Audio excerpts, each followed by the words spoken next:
Thought Bubble Audio.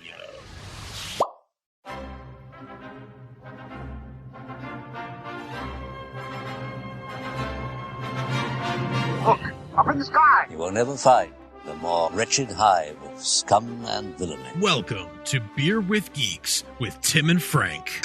Who are you? I'm Batman. I am Iron Man. Your friendly neighborhood Spider-Man. Hi, Christopher. I'm Nero. My name is Inigo Montoya. You're a wizard, Harry. A couple of guys with a couple of beers and a whole lot of pop culture nostalgia. Make it so, number one. Ladies and gentlemen, the Beatles. Name the dog, Indiana. Life finds a way. I am serious. And don't call me Shirley. Now sit back and crack open a cold one, because it's time for Beer with Geeks. It comes in paints? Shaken, not stirred. Great Scott! I was way off. I knew it started with an S, though. Hi, and welcome to Beer with Geeks, where two geeks geek out with beer. I'm Tim, and with me, as always, the sassy, sensual, sultry, sexy, running out of words, Frank. How are you? I'm sassy. How are you? I'm sultry. Oh. No, you're sultry. Oh. We can both be sultry. Cool. All We right. can share that. We are. We're still drinking the same beer like we were last week. Oh, the good old Otter Creek Brewing Company Fresh Slice White IPA. Yes, sir. Still as good as ever. It is just as good as ever. Citrusy and coriander and delicious. One could say it feels like I've been drinking the same one all along. Whoa. Crazy pants. Well, there's something I've been meaning to tell you. Okay. Your toy. What? I'm not sure if you got the message. What? I'm a toy? You are a toy. A child's plaything? A child's plaything. And I know that you're not going to believe me, and you're just going to say that I'm a strange, You are sad, a sad, strange little man. I mean, look at my karate chop action. Yeah, I know. But You have my pity. yeah. Well, I'm not leaving, so no farewell from you. Oh. But I'm just saying that I've been thinking about Tom Hanks a lot recently. Particularly a couple weeks ago at D23, they announced Toy Story 4. I know. And that got me thinking about all the amazing Tom Hanks roles out there. Because also, on top of that, other podcast, The Blockbuster Boys, which I'm on, we recently talked about Kurt Russell and how he was Elvis in Forrest Gump, a very that's right. preeminent Yeah. Tom Hanks movie. And so let's talk about the love that maybe you have that I definitely have for Tom Hanks. That America has. I have a man crush on Tom Hanks. Oh, yeah, because he's the best. He's awesome. I mean, the best. How can you not love Tom Hanks? So like, he is like America's favorite actor. You know, like he has played so many great roles. In fact, IMDb says he has 78 acting credits. That's fantastic. For a man whose movie career is hopefully nowhere near over. Mm-hmm. You know, 78 is quite a lot. But oh man, am I excited? Yeah. So yeah, I mean, we're looking at going way back to the 80s, right? Yeah. He is a staple of, you know, first some TV roles here and there, but then he came into our hearts and on the big screen and never left. Right. So this is what I suggest. Yeah. I think we should start from the beginning because it's a very good place to start. And when you get to the end, stop. Right. No, what I think we should do is I'm just going to look at this list and I'm just going to say the name of a movie. Okay. And you're going to tell me your feelings about it. Okay. And if you haven't seen it, you let me know and we'll go from there. Okay. I might skip some. Okay. Because I'm going to skip television. Mm-hmm. Yeah, that's fair. But he was on Happy Days, just FYI. Yep. Which makes me happy. Let's start with Splash. Where there's a mermaid. Yep. And that's all I know because I've never seen it. Neither have I. Great. Good deal. Skipping all the way forward because I know there's a bunch of these famous ones. Let's go to Big. Yes. I've never seen it. What? I know. I've seen the famous scene with the piano. I know. And You've lived all it, that. too. Yes, I have. It was excellent. There's definitely a video running around on the internet. Yeah, I'm pretty sure there is. Yep. Yeah, we went with our buddy Andrew, and you guys played on the piano. Yeah, we did. But yeah, no, Big is great. I hadn't seen it for a long time, in fairness. But I did finally watch it about 4 years ago. And it's really, really a fun, lighthearted, like it captures the spirit of childhood beautifully. Awesome movie. Tom Hanks, doing what only he can, and just sort of capturing that innocence and Magic. I'll check it out one day. Yeah, it's it's certainly definitely not on the top of my list. I can understand that, but good Penny Marshall movie. A lot of his earlier movies, I want to say like the late 80s or the 80s, maybe some early 90s stuff. I haven't seen. Like, no, neither have I. I've never seen The Burbs or me Turner neither. and Hooch. Nope, same. I've seen parts of Joe versus the Volcano. Okay. Which is, fine. But let's go to one that I know we've both seen. I want to give you words. Okay. You're going to tell me things. Okay. Crying. Baseball. There's none of it. There's none of it. There's none of that. A League of Their Own. I've actually not seen it. You've never seen A League of Their Own? What? I know. But you're such a baseball fan. I know. And you're such a fan of women's rights. I know. And the 40s and Tom Hanks. These are all things that I am and actually. Peanuts. Yep. I don't know why that's relevant. Baseball. These are all things that I like. Wow. It's like my obsession. It's like my non-relationship with Doctor Who. British things. Yeah. Yeah. Time travel, parallel dimensions. Right. Pocket watches. Bow ties. I don't like Doctor Who. I don't know. All these reasons why you should. I know, but I just pretty girls. I mean, all these things. Yeah, no, I've never seen it. It's one of the things that I just never got around to seeing, and I would like to, but I've seen clips. I've seen pieces on TV, but never watched the whole thing all the way through. Wow. Yeah. It's been a really, really long time since I've seen it, to be fair. You've at least seen the no crying in baseball. Of course. There's no crying in baseball. Yeah, of course. Yeah. He hasn't yelled like that in a long time. All right. That's true. Let's go to another big one. Sleepless in Seattle. Love that movie. Never seen the whole thing. Saw it. I've actually only seen that one once. Really? But that is, how can you not love Meg Ryan? Right. How can you not love Meg Ryan and falling in love with some lovable actor? Some guy. Yeah. Whether it's Billy Crystal or Tom Hanks or Tom Hanks again later, a few years later. It's well, Joe vs. Volcano is their first team up together. Yes, Meg Ryan, yes. and Sleepless in Seattle is their second. But Nora Ephron and everything, it's. I love Nora Ephron. Yeah. I don't know why I've never seen Sleepless in Seattle. It's just, again, one of those movies that Gotta see it. That's actually when I sit down to watch a movie, the movies that, like, quote unquote, I should see never pop into my head. Excuse me. Yeah. Hiccuped right. I know what you mean. Yeah, I'm kind of in the same boat there. All right. Well, let's talk about the next big one. When Harry Met Sally. Tom Hanks? I was tricking you. All right. Just making sure. Because you haven't seen A League of Their Own, so I didn't check. Well, yeah. All right. What about Philadelphia? Yeah, I've actually never seen that one either, which is kind of a shame because he won the Oscar for that one. Yes, he did. Yes. It's got Denzel. I know. I love Denzel. I do love Denzel. Yeah, Philadelphia is a fantastic movie. I do absolutely recommend. Tom Hanks is. I never saw it when I was younger because it was PG-13. My parents were a little bit like, "Oh, it's PG-13, so you can't see it." A heavy topic too. Yeah, absolutely. I'm going to argue that it's Philadelphia that really broke him out of the funny man, cute guy, because before that it was family feel good, like Big, League of Their Own. Yep. And this is a much more serious topic. Yeah, it's about a man who has AIDS. Right. Yeah, as Tom Hanks so eloquently says in the movie, "I have AIDS." So that says it all. Yeah, it does. Okay, everyone's favorite, Forrest Gump. Classic. Oh, I thought you were gonna. The way you started that, no. Inhale. I was no, like, sorry. It was like I've never seen. It was like that's great. No, I love the movie. What's your favorite part about Forrest Gump? Or do you have like a favorite bit in Forrest Gump that you liked the most? I believe you said he had to pee. That's it. That's my favorite part. That's my favorite part. No, I don't know. Like, how do you feel in Forrest? I gotta pee.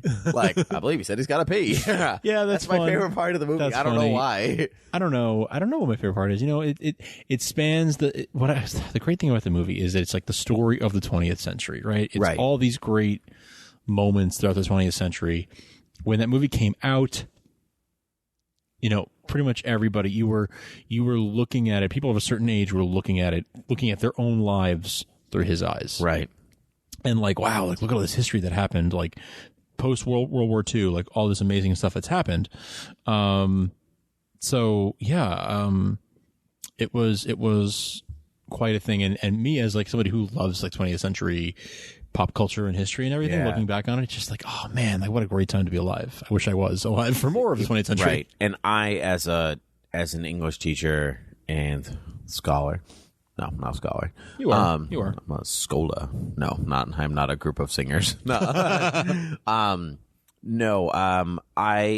a big fan of Forrest Gump because of its like the metafiction inserting, you know, the historiographic metafiction. I love it's that. Called. Yeah. Inserting fictional characters into real history. Yep. I love that. It's one of my favorites. And speaking of historiographic metafiction, let's talk about Hall 13. Oh my god. Yeah. Okay, that is one of my serious like top 2 or 3 I haven't seen it. Tom Hanks movies. Let me see. It came out 20 years ago. Yeah, 95. Came out in 90 95. yeah, 95. Yeah. Same year as Toy Story. That's right. They Big have year. excellent year for Tom Hanks. Yeah. Paul Excellent 13 couple and- years. I Yeah. mean, Sleepless in Seattle 93, Tom Hanks Philadelphia had 93, Forrest excellent Gump. years since 1984. Yeah, well, Let's yes. be serial yes, here. but in particular, 93, 94, 95, Yeah. like on fire. Mm-hmm. On fire. Tommy on fire. That made me want to cough. Oh. Give me my beer and water. I need to drink both of them Okay, drink simultaneously. them both. Double fist now. Talk while I drink. Yeah, no, Apollo 13, he plays Jim Lovell. I can't watch that movie enough. In fact, I'm like always in the mood to watch that movie. We should watch it sometime. Okay. Because Let's have a movie night. Yeah, it's been so long since I've seen it. I would love to watch it again. Let's have a movie night and just watch a movie, like just hang out. All right. Well, that was Beer with Geeks. Frank and I got to watch a movie. Yeah. Yeah. Oh, classic. All right. Well, let's talk about Toy Story since I started it that way. Toy Story. When do you remember seeing Toy Story? It was your first movie in the theater. Yeah, that's right. I think I told that Genius. one of our early Yes. podcasts. We talked about We it. talked about Pixar films. Yeah. Yep. I am a genius. Yes. I went to did I tell you I went to the Museum of Science Pixar exhibit? Oh no. Yeah. Oh, is it good? Oh, it was amazing. Okay. You have to go. Okay. When you walk into the room, like there are 2 rooms. The first is like the introductory video section, and Mr. Ray from Finding Nemo pops on. He's like, "I'm Mr. Ray." I'm like, yeah. "Oh, we live in the coral reef," and he's like, "I'll be your teacher today and your guide." And then Roz from Monsters Inc. pops on screen. Hello, viewers. Do not listen to Mr. Ray. Like, it's so good. Oh man, that's amazing. I was a little disappointed. Mr. Ray is actually not your guide through the rest of the exhibit. He lied to me. So that part I didn't care for. But the rest of it was great. And to see how it's all filmed and put together. And Toy Story was ahead of its time. Oh my god, yeah. Rumor is, don't know if this is true or not. Rumor has it. That Tom Hanks and Tim Allen, who played Buzz Lightyear, did not meet each other until the premiere. It's possible. I'm not sure because a lot of times, the ideal situation for recording is that they have as much of the cast in the same room as possible, so they can the chemistry builds off one another. Right. That's harder with film stars. Particularly, this is Tim Allen, Home Improvement heyday. Yes, Tom exactly. Hanks is doing all his Tom Hanks. This is when things. Tim Allen was actually a movie star as well. Like, not just Home Improvement, but like he was a movie star. Yeah. Right. And so, so I don't know if but the rumor is that they actually didn't meet each other until the premiere. It's very possible. Their chemistry in that film for never meeting each other is unbelievable. It's a mark of a good director.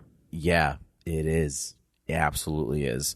If you go back and watch Toy Story now, it does look a little dated in comparison to like the detail that's added into the CG now. Yeah. But it really still holds up for a good chunk of it. It was really smart because, like, the best they were like, oh man, all the animation looks so plasticky. What if we made a whole movie where everything is plastic? Life's good. Here we go. Yeah. Oh, that movie's just beautiful. spawned. Are you excited for Toy Story 4? I don't want to be, but I am.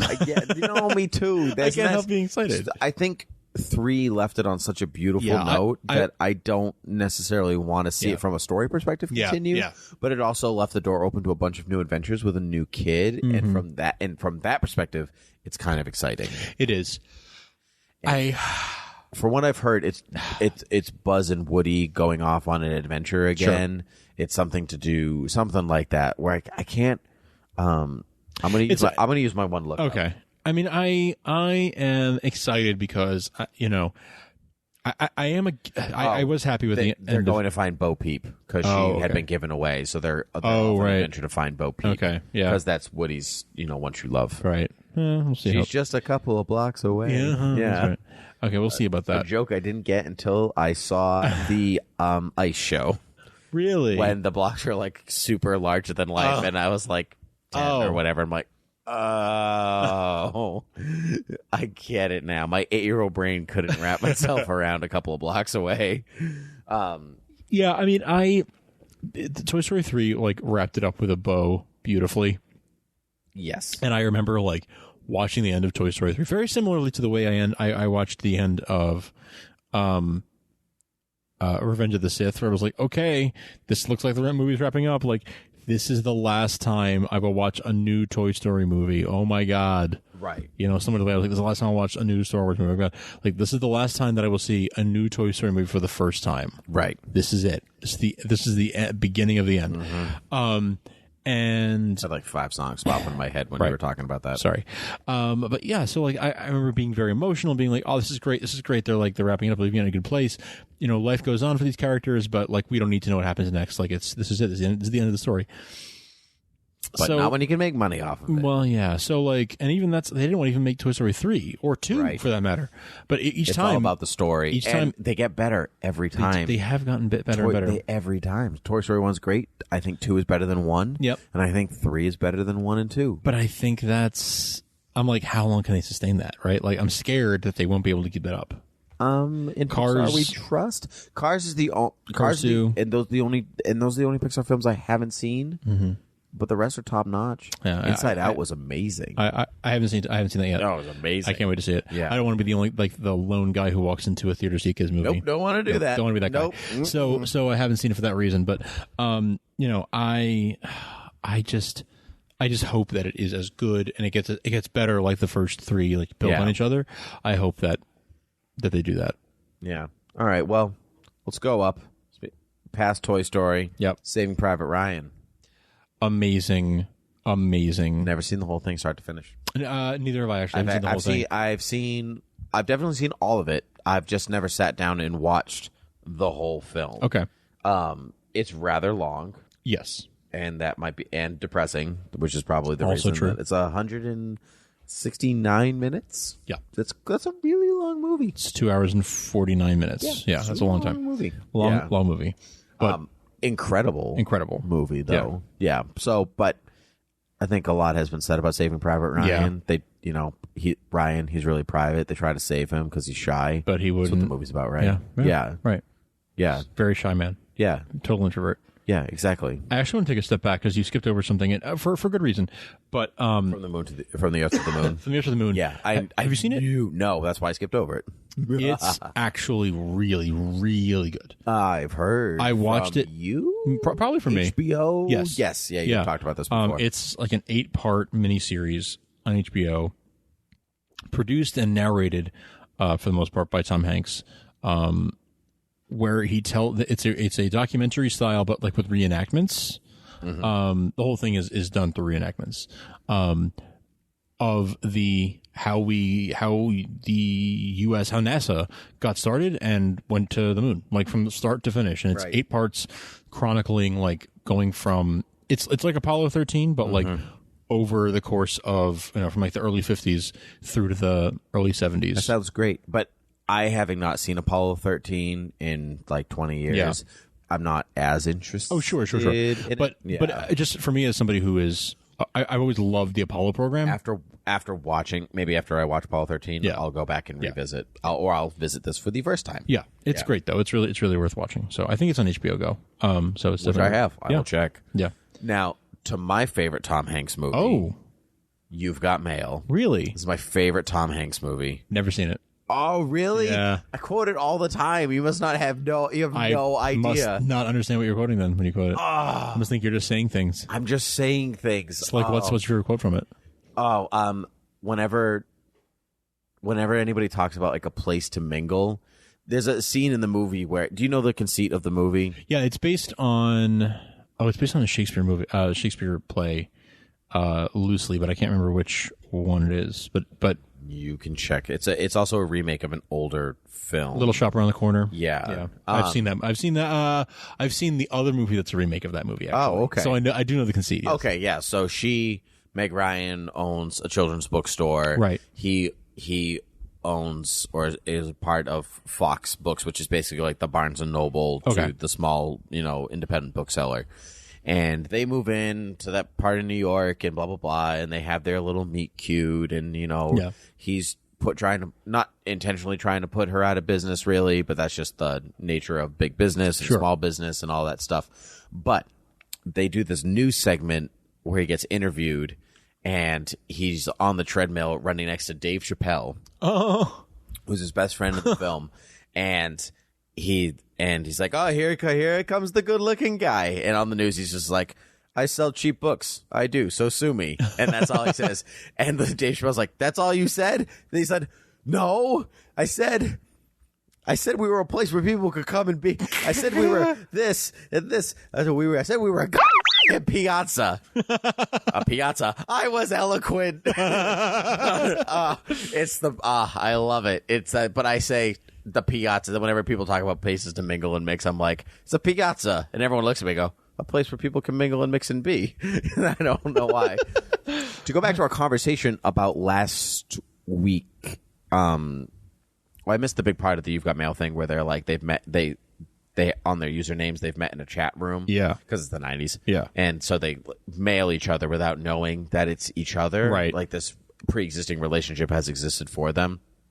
But there's the opening of the film takes place about through the course of a year. It's about from fall to spring, and it's one of the only movies that I've seen do a good lapse of time. Yep. Like to actually progress it and do it well without it being weird or calling attention to it in a strange way. That being said, we talked about going back to school last week. Yes. And school supplies and all that stuff and summer vacations. And the first letter that he writes to her in the mail, he writes to her about how he loves fall because it makes him always want to go out and buy school supplies. And he said, if I knew your address, I would send you a bouquet of freshly sharpened pencils. Like, and it's just so precious and cute, and you don't get it unless you've watched the movie. Double feature, Apollo 13, You've Got Mail. I'd rather have you watch You've Got Mail than A League of Their Own. Okay. Yeah. I've seen In the Good Old Summertime, which is a Judy Garland movie. It's basically the same plot. Yeah. It's a music shop instead of bookstore, and they're pen pals instead of email. And, right. And well, they don't realize. Yeah. Email. Yeah, exactly. It was like the 50s. So anyway, yeah. Good stuff. Good toy. Toy Story 2. Toy Story 2, even better than Toy Story. I think so. Up in the ante. Yeah, but I'm going to move on from there. We talked about Toy Story already, yeah. The Green Mile. Oh my God, I finally saw the movie. Like, you had never seen really? No, several years ago that I saw it, but I had not seen it until I was in college at some point. Oh. Yeah, and I finally saw it, and I was like, oh my God, excellent. I have Green Mile and Shawshank Redemption. Like they're linked in my mind forever. They're both Stephen King. They're both based on Stephen King stories. So I think that's that. But for me, Michael Clark Duncan steals that movie though. Oh, Green Mile, yeah. Right. Was he nominated for that movie? I sure hope so. I think he was. This is going to be my one lookup. Did I use my one lookup? I don't know if you did. I don't know. But no, it's an excellent Oscar nominee for Green Mile. Boom. Yeah. Called outstanding. I mean, he is Tom Hanks. That is great in this movie, but Michael Clark Duncan. Everybody's great. But Michael Clark Duncan totally. Yeah, I think Sam Rockwell's in that movie. Is he? Yeah, he plays that crazy remember. guy that gets hosed down. Oh, what a great film.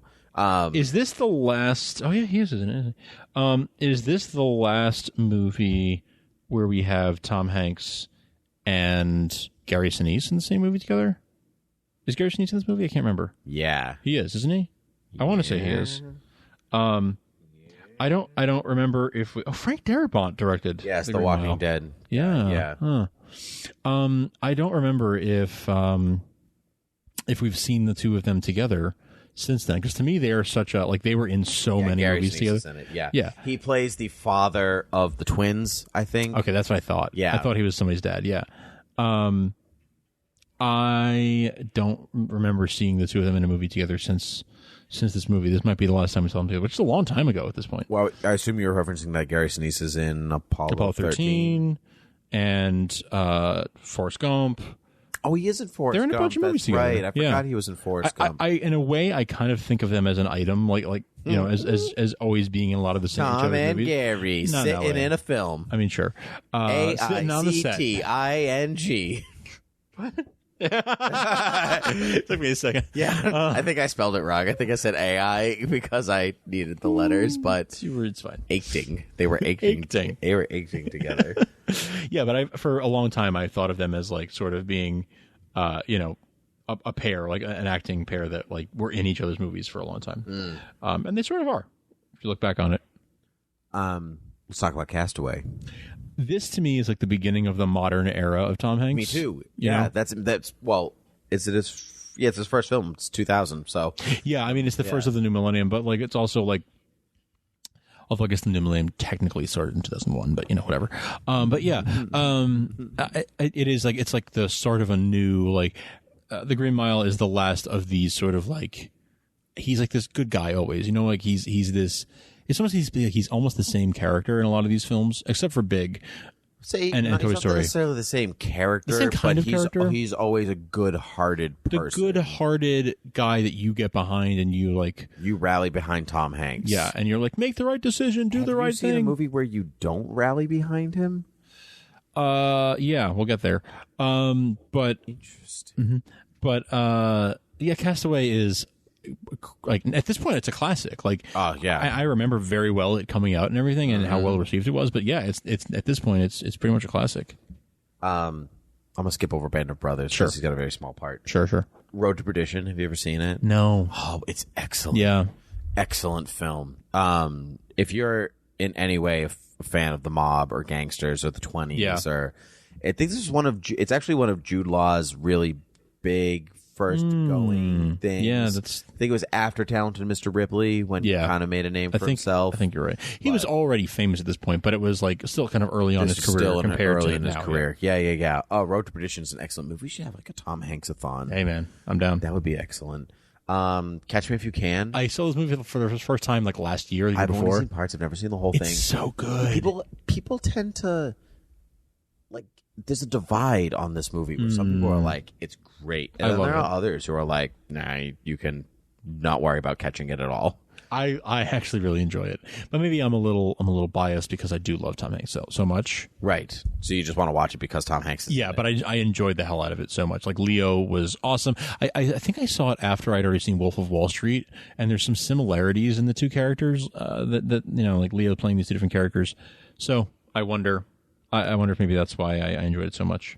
Were you thinking of Lady Killers when you said there's a character you don't want to get behind? No, I've never seen Lady Killers. Oh, it's can I read you the cast of Lady Killers? Sure. Just so you know, it's a remake of a film. Oh, I didn't know it was a remake. Oh yeah, Alec Guinness was the original. Tom Hanks, right? And it's Tom Hanks, Marlon Wayans. But my favorite, it's Tom Hanks and J.K. Simmons in the same movie. Oh, brilliant. Yeah. The film itself is okay. It's kind of weird. It's very dry. It's a Coen movie. But Tom Hanks plays this, the whole idea is that he's this criminal mastermind, and there's a woman's house that he pretends to be the conductor of an orchestra, and he's from the South. And right. He's all smooth. Southern gentleman. Slippery. And basically they're going to tunnel their way to a riverboat casino and steal money.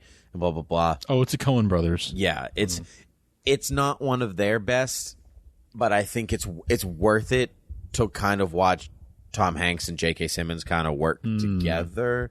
This mastermind pair. J.K. Simmons plays a guy who has IBS, but he's like part of the thing. It's kind of fun. It's kind of funny. Greg Grunberg is in it. That's interesting. Yeah, it's good. I do recommend it. It's almost like no other part you've seen Tom Hanks play because he is out and out the bad guy. Okay. Like they're not. You kind of root for them because that's like who you're watching, but they're not good people. Yeah. Yeah. So okay. Yeah. Yeah. The Terminal. Love I've The Terminal. I've only seen parts of it. Okay. Yeah, I've heard good things. But I've never seen the whole thing. It's funny. It's sad. It's sweet. It's it's kind of like the Castaway in that sense. It's got pieces of like sort of Castaway because he's trapped somewhere he doesn't want to be, but makes the best of his situation. It's got some he's kind of a lovable guy, so he's got some of the pieces of his older characters from 90s movies. Right. I enjoy the movie a lot.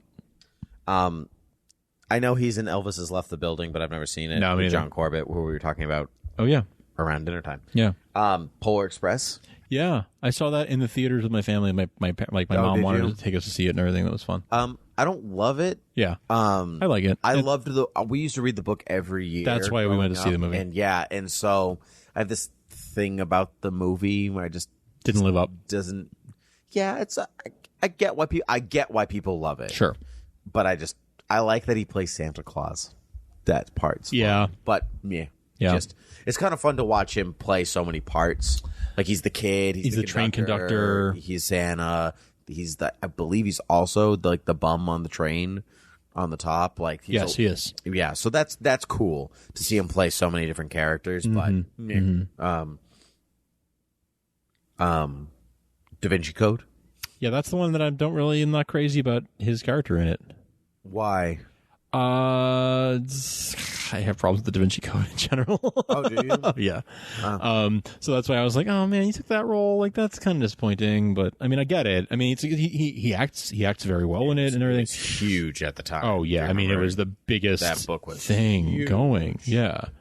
It was the biggest. It was the biggest franchise. If you had to name biggest like franchises of 2000, you could easily do. You could say Da Vinci Code, Harry Potter, Twilight, and 50 Shades of Grey. And maybe The Girl in the Dragon Tattoo? I would say 50 Shades of Grey and Twilight were like later, like if we're talking about the first decade of the 2000s, that's in the back half. Twilight wasn't. Twilight was before. Twilight was like 2008. Yes, that's the back half of the I thought decade. you meant sorry, the later half. Okay, I thought you meant like the whole decade itself. Okay, no, it was the later half of that decade. 50 Shades of Grey was definitely the later half of that decade. It was after, maybe even after. It was after that decade. Yeah. It's not that. So, old. but Da Vinci Code, Harry Potter was huge. Yeah. Lord of the Rings, maybe. But Lord of the Rings has been out for decades in of itself. Yeah, so. but the movies were a phenomenon. Yes, but that didn't necessarily make the books the phenomenon. You're talking about books. Yes, just talking about the books. Got it. Okay, but that's what prompted. I would say even him like to do something like Ron Howard was directing. Oh, absolutely. Yeah. It's just a book. You know what I mean? Yeah. It's just a movie. I don't think he was, having read those books, I like Dan Brown, I like those books. They're not exactly the most, they're not literature, they're good. It's a good beach read, and I like visiting all those places, and I like the way he ties these things together. It's fiction. Yeah. I actually went in college, there was a panel of professors that did a thing on the book because it was such a big deal. Yeah. And there was everyone in the book is like, well, some things are true and some things are not. And there's one professor, he was one of my favorites. This was before I even had him, and he just took the book. He said, hold on. He had this kind of nasally voice. Hold on. Opened up the book to the first page. The Da Vinci Code. A novel. Yeah. Fiction. Yeah. Case closed. Yeah. That's it. Oh, I agree. So, but I said this to you at dinner, that it's really supposed to be like a Harrison Ford type. And when you're expecting Harrison Ford and you get Tom Hanks, you kind of go, so like, well, it doesn't. I like you both very much, but in different ways. But in very different ways. Yeah. He's in the Simpsons movie as himself, which is amazing. Yeah. Tassel my hair, Mr. Hanks. Okay, son. Okay. Yeah, it's so funny. Charlie Wilson's War I've never seen. Nor have I. Great, moving on. Yeah, right. He says, you see. Never saw The Great Buck Howard. Angels and Demons, which I don't know if you feel the same way about Angels and Demons as you do about Da Vinci Code. I never saw it. Oh, it's really good. Yeah. If you have a problem with the Da Vinci Code, the Angels and Demons might make you feel better. If that helps. Okay. Blah blah blah. Toy Story 3. We kind of said all we will. Cried my way through that one. Yeah. Larry Crown. Never saw. No, I didn't either. Actually, I really wanted to see that, but I never did see it. Nope, never saw it. Extreme Ladder, Incredibly Close. Have you seen it? No. Oh, it's excellent. It's heartbreaking. I know. Tom Hanks at this point in his career is like, he's Tom Hanks. whether you love your dad or not, you want him to be your dad. Yeah. That's kind of who he is. Yeah. He's that quintessential father wow, figure. that's such a good way of putting it. Like, you love him whether you want to, like you just love him like you would a father. Right. Like, that's just who he is. He's Tom Hanks. And he is the pinnacle of that in Extreme Ladder, Incredibly Close. Oh, what an excellent movie. I definitely cried my way through that one.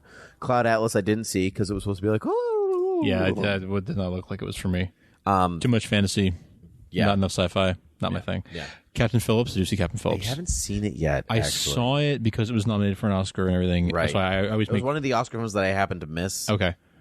It was really good. It felt like Castaway. It kind of felt like calling back on some pieces of Castaway and stuff. It was really, really good. I'm Captain now. No, I'm the Captain now. I was saying that for months after the movie came out. Yeah, I'm still saying it. I've never even seen it. It's not necessarily one of my favorite Tom Hanks movies. I probably would not even think of it. Like you were saying, like, what are your Tom Hanks movies? It wouldn't come up. Right. It would not come up in the top 5 or maybe top 10, but not a top 5. Is that just because it's a newer movie? I think so. It doesn't have the same like legacy to it to me. Interesting. But it's also just like I didn't enjoy it as much as I enjoyed like the first time I saw The Green Mile, I was like, oh, wow. Like, okay, I'm seeing this now for the first time, but it definitely belongs up there with Forrest Gump. Like, it is at that level. This was very, very good, but to me doesn't, in my opinion, on my personal favorites list, doesn't go to that list. All right, well, what about Saving Mr. Banks? Not on that list, but I enjoyed it a that lot. One's on my list for that because I love the film is such a parody of itself. Yeah. Because they're talking about it being... She wants, P.L. Travers wants the real Mary Poppins on screen, but they're delivering this sugar-coated version, but you're watching a sugar-coated version of the story of her wanting a non-sugar-coated. Yes. That to me makes me happy. And I know Walt Disney is not the Tom Hanks Walt Disney. Right. Like, he was really not that man, but you watched what you hoped Walt Disney was so like, true. Actually it's like, so and true. That's why I like it so much. And you just know, like, Tom Hanks is such he was born during the time that he was playing, right? Like the time that this movie was taking place was the mid 60s, and he was born in the mid 50s. So he was a child during this time. And like all children of this time, he was, Walt Disney was his hero, like everybody. Right. Walt Disney and like Neil Armstrong were his heroes. He has a habit of taking these roles where he gets to play those people like in these situations that he during these time periods that he has a love for. So you just know that him getting to play Walt Disney is like a life dream come true, and that he played the Walt Disney that everyone saw on the magical on the Magical World of Disney every week when they'd be like, "This is how we made Bambi. We did this crazy thing with these cameras that we invented." It would be like if somebody made a movie about Stan Lee's life and it was like the happy, like, "Hey, Excelsior!" Right, and like only that side, not the part where he screwed Jack Kirby or anything. Like, or even more. I was listening. You know how Chuck Lorre writes those vanity cards after the shows that he's created and produced and whatever else. He wrote one about Stan Lee. Like in a bad light? I think it was. I'm fairly certain this is where I saw this. I'm second guessing myself. Okay. But either way, he was on a project, like some cartoon that Stan Lee was like producing. I can't remember. And Stan Lee said it was like him and a writer for what's that, Carter? The Johnny Carson. Oh, it was like a writer of the Johnny Carson show. Okay. And like, and Stan Lee with like the writer of the Johnny Carson show in the room, this legend says, "We need a comedy writer on this." Oh boy. And I was like, and like, and that's the side of Stan Lee that not everybody know. Like this guy who's maybe larger than life in too many ways, I guess. And that's the saving Mr. Banks Walt Disney that we got. We got the one that was on TV presented to us, and that's the one that will live on forever. Right. Yeah. And that's like what people kind of want to remember. They don't want to know the bad parts. Well, of course. So Tom Hanks, like, some people want to know the bad parts. Yeah. Which is fine. But his legacy is this. His legacy is this guy. Admittedly, kind of sugar-coated version, and so that's what we got in this movie, and it was a very good. Everybody's life is the sugar-coated version. That's the one you exactly. want to Every biography. No one's googly at their funeral. Is like, here's all the crap. He was an anti-hero. Yeah. Like, here lies the comedian. Like, he shot a woman he shot his unborn baby. Like the comedian. Yeah. Like, you don't want that. Right. That was a Watchmen reference. I don't know who didn't understand what I was talking about. It wasn't just some random comedian. Yeah. We need a comedy writer. Anyway.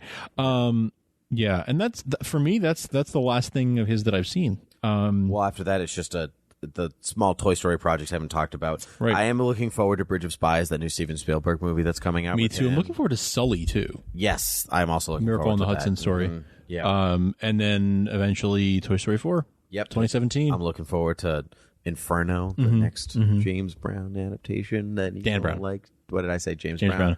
That's something. Yeah. I feel good. All right. Well, you can find us on the things. iTunes, on the interwebs, Facebook, Gmail, Twitter, Beer with Geeks. You can leave us iTunes reviews. I have one here. Is correct. Today from Sponge Bobbies. It says, "Oh snap! I remember that. Great times listening to this podcast. It brings back all the geeky stuff we hide from and now we're proud of. All geek talk about movies, cartoons, comics, childhood, but beer talk is not on their type item. Wish they did. It is in the title. Still a great show." This is from last year. This is from a few months ago, and we have since taken that feedback, and now we talk about beer at the top of every show. So yes, we do. Thank you, SpongeBobbies. Yes, that's a great tag. I like fantastic. that. Yeah. Anyway, until next time. Good times. See you next time, guys. Cheers. Cheers.